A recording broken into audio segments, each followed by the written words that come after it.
met with the powerful in Paris, but his most important meeting was with old American heroes. Donald and Melania Trump visited Paris this week. The first family was welcomed with full state honors by the French government, complete with a red carpet, military parade, and full review. Trump and his team conducted wide-ranging meetings with top French political and military officials, assembled by new French President Emmanuel Macron. Melania continued her tradition of visiting children's hospitals abroad and paid a visit to the sick children of Necker Hospital, where she even spoke French to some of the children. Melania and the First Lady of France toured the Notre Dame Cathedral and took a boat tour of the Seine River. The first families of France and America visited the tomb of Napoleon, dined at the top of the Eiffel Tower, and were present at a Bastille Day celebration in the heart of Paris Friday morning. However, the most important and arguably most powerful moment of the entire trip revolved around a little covered speech that Donald Trump gave to the staff of the U.S. Embassy in France. Gathered at the embassy were families of embassy workers and 200 American military personnel stationed there. There were also 3 guests of honor in the crowd who deserved and received a true hero's welcome. Mr. Donald Cobb, USS Murphy, Mr. Stephen Melnikoff, 29th Infantry, and Mr. Joseph Riley, 101st Airborne, had all served to liberate France on D-Day, storming the Nazi-held beaches of Normandy over 70 years ago. The 3 American heroes were still able to stand and be recognized when President Trump said of them, "These are real heroes. These courageous men helped to liberate this continent and win the war." After his remarks, the President and the First Lady went down into the crowd and shook the hands of the World War II veterans, thanking them for their service. Cobb, Riley, and Melnikoff also took photos with the military staff of the embassy afterward. Were it not for men like this, France as we know it may not exist today. The greatest generation, now landing in France not to gunshot and flak cannons, but to a hero's welcome from a grateful nation.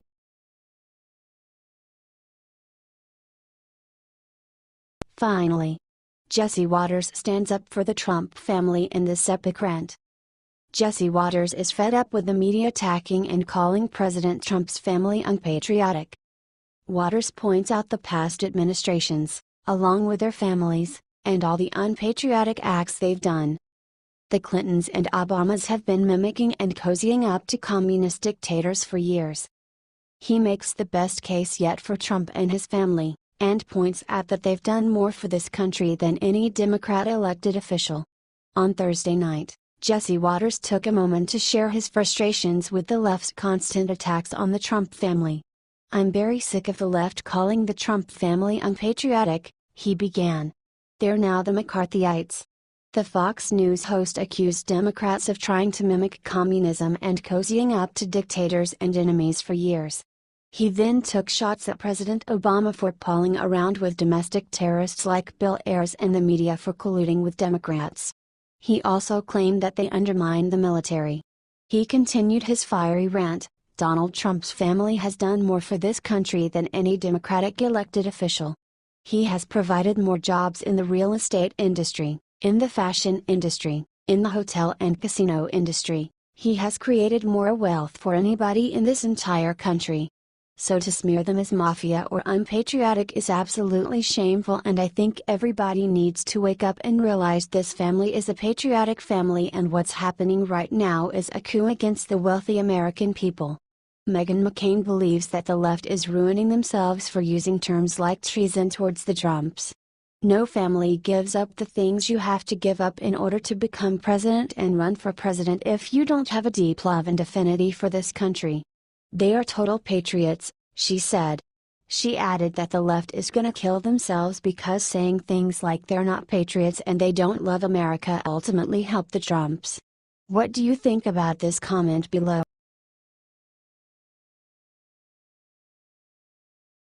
Breaking: leaked email from Clinton campaign could be smoking gun on Russia. Investigators digging into Donald Trump Jr.'s meeting with a Russian lawyer are uncovering unsettling connections between Russia and Hillary Clinton. One of John Podesta's leaked emails is considered in a new light after Donald Trump Jr. met with Russia lawyer Natalia Veselnitskaya.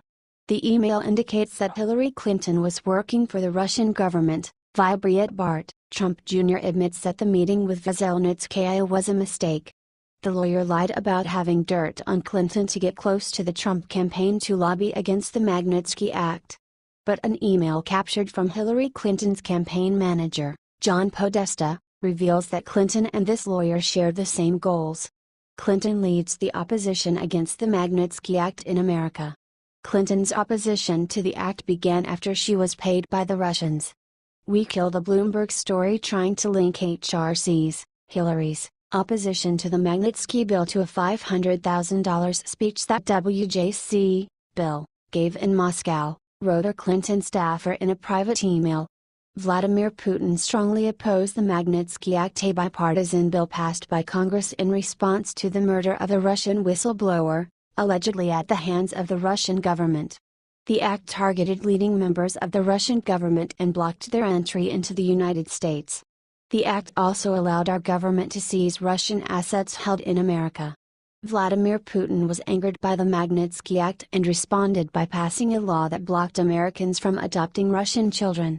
However, it appears that Putin also hired then Secretary of State Hillary Clinton to oppose the legislation.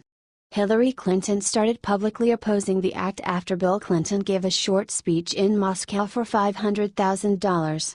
The fee was paid for by a Russian investment bank with ties to the Kremlin. The Clintons were already working with the Russian government around the time the act was moving through Congress. Hillary Clinton was working to enable the Russian government to acquire Canadian mining company, Uranium One. The sale of the company needed to be approved by the Clinton State Department and the Obama administration since uranium is a strategic resource. The deal went through, and the Russian government obtained control of 20% of America's uranium production capacity. 9 of the shareholders of Uranium One happened to donate a combined $145 million to the Clinton Foundation before the deal was approved by the Clinton State Department. Clearly, Clinton not Trump was in league with Russia.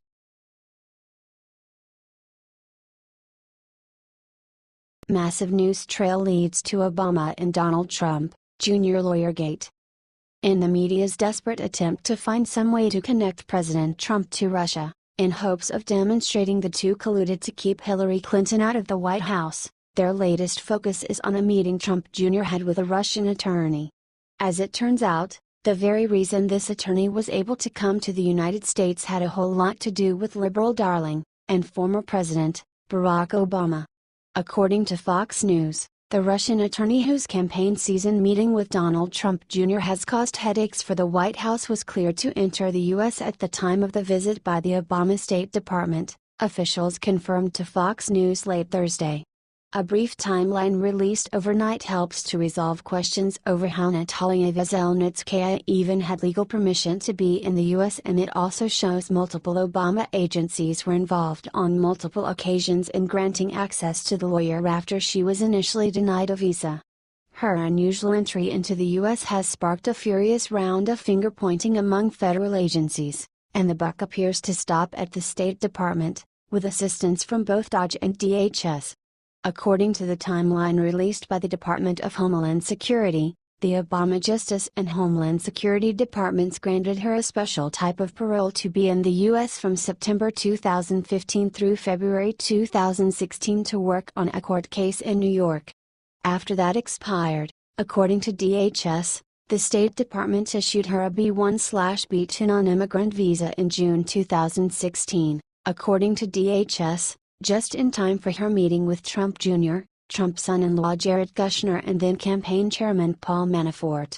Ms. Veselnitskaya was subsequently paroled into the U.S. several times between 2015 and 2016, ending in February 2016. In June 2016, she was issued a B1/B2 non-immigrant visa by the U.S. Department of State, a DHS spokesperson told Fox News Thursday night. Veselnitskaya was given a significant public benefit parole document in the fall of 2015 that officially expired in January of 2016. Though she filed for an extension, according to the DHS, she was denied by the Southern District New York Attorney's Office. President Trump, speaking at a joint press conference with French President Emmanuel Macron Thursday, said he heard Veselnitskaya was approved by Attorney General Lynch.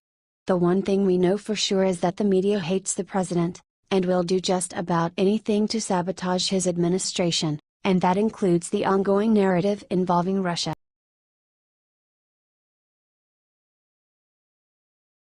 Justin man linked to Hillary investigation found dead, what's your response? One of the most ominous memes about the Clinton family is the propensity of people close to them winding up dead. Unfortunately, this meme always seems to turn into reality. 81-year-old Peter W. Smith, a longtime Republican activist, was recently found dead in a Minnesota hotel room. His suicide note claimed that his death was the result of an expiring $5 million life insurance policy and ill health. However, Smith had just recently testified that he was involved in finding Hillary Clinton's hacked emails, via IJR. Smith told his confession to the Wall Street Journal just days before his suicide. Mr. Smith apparently believed that Clinton's emails had been acquired by Russian hackers. His role, he claimed, was to track down these emails, via Chicago Tribune. Many on the internet are not buying this explanation, especially since news outlets have uncovered the fact that the Russian lawyer at the heart of the scandal involving Donald Trump, Jr. is a longtime Democrat operative, via Independent. Also furthering suspicions is the long history of dead bodies piling up around the Clintons. In 1993, Vince Foster, a deputy White House counsel during the Clinton administration, committed suicide. The official theory is that Foster killed himself due to fears of false accusations. Others claim that the Clintons had Foster killed because he knew too much about the Whitewater scandal, via Huffington Post. Whitewater suspect James McDougal died of a suspicious heart attack in 1998 during the height of the Monica Lewinsky scandal, via New York Times. In 1992, Victor Razor, the chief financial aide to Bill Clinton's presidential campaign, died in a strange airplane crash with his son, via New York Times. More recently, in 2016, corrupt UN leader John Ash died in a very bizarre weightlifting accident before he could give potentially damaging testimony involving the Clinton Foundation, via The Guardian. Of course, many still maintain that DNC staffer and Bernie Sanders supporter Seth Rich was murdered by Clinton associates because he leaked the DNC emails to WikiLeaks. All of these deaths could be coincidental. However, by viewing them all together, it is beyond eyebrow-raising that so many people with corrupt connections to the Clintons have a habit of dying young or in bizarre circumstances. Mr. Smith could be just another victim of depression and ill health. Or, conversely, he could be another corpse linked to the Clinton crime family of Arkansas and Washington, D.C.